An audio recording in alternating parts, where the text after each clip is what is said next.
other Nebraskans here? Okay, I got my children of the corn.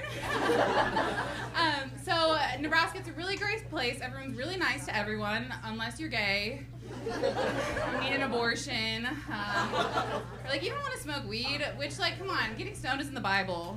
Stay with it. Nebraska, the state motto actually used to be Nebraska nice. Visit Nebraska, visit nice. They changed it to Nebraska. Honestly, it's not for everyone.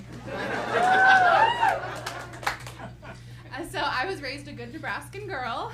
In the church, I was a follower of Jesus, and I haven't unfollowed him, just muted. He still watches my stories. And people ask if I ever go back to Nebraska, visit my parents, and I'm like, yeah, I'll stop by the Omaha National Cemetery. Yeah, I can't like crash overnight there. It's okay, guys. No, it's been 5 years. My grief is in kindergarten. It's actually kind of funny. My mom never even showed up to my dad's funeral after all the work he put into hers. And it's where, and guys, it's okay, because it's where I got the stand-up bug. I did 5 minutes for 6 Feet Under. Hey, you can line up. They were cremated.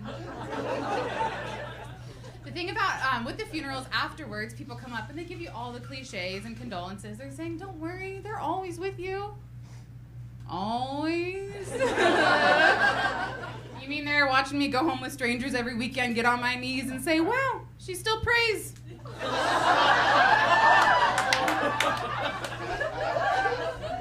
And you know, the funniest thing about having dead parents is it's kind of like being into high school girls. I keep getting older, they stay the same age. All right.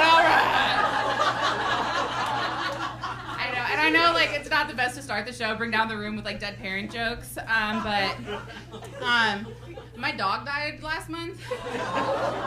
Yeah. And you know, people skip the condolences. They just go straight to saying, are you going to get another one? Like, where was that option when my parents died? Like, okay, like, let me just go to the parent store and get a bonded pair.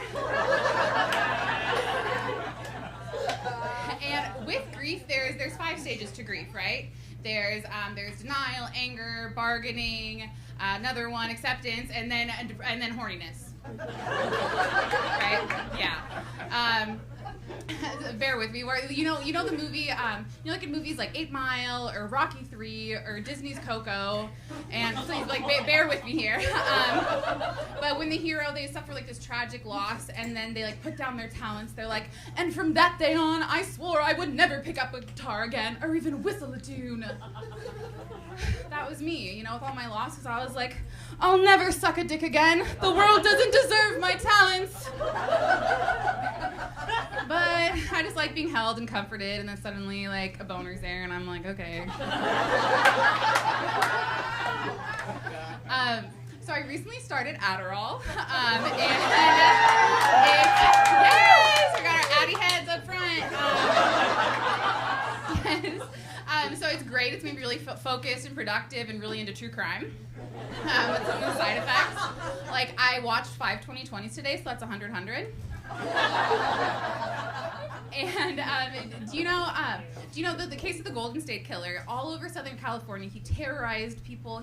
And the surviving victims, whenever they interviewed him, they couldn't really get a good fit of like what he looked like. They're like, does he have light eyes, green eyes, dark eyes, blue eyes, red fish, blue fish?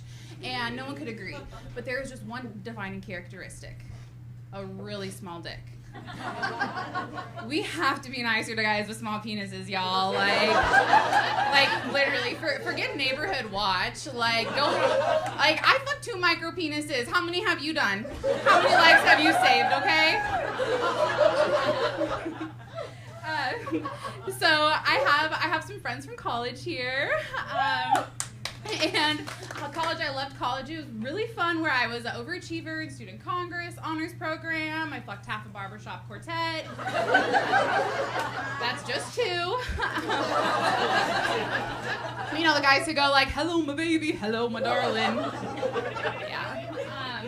But Their name was Double Wide, and that was like actually my nickname in college too. But I was such an overachiever that I actually got chlamydia before spring break. And on spring break is when I got my wisdom teeth out. So when they called me up to tell me the results, and I was heavily medicated and resting my mouth, and they asked me for all my sexual partners, and I didn't know you could lie, so I listed like everyone I've even had a crush on with just to make them jealous. And I was like, shoot, I'm gonna have to I need to warn them, so I had to call them up, and remember, I just had my wisdom teeth out, so I was like, hey, dear hot stuff, bad news, buddy. So you're gonna have to get yourself tested, and is Jason in the car? Can you put this on speaker?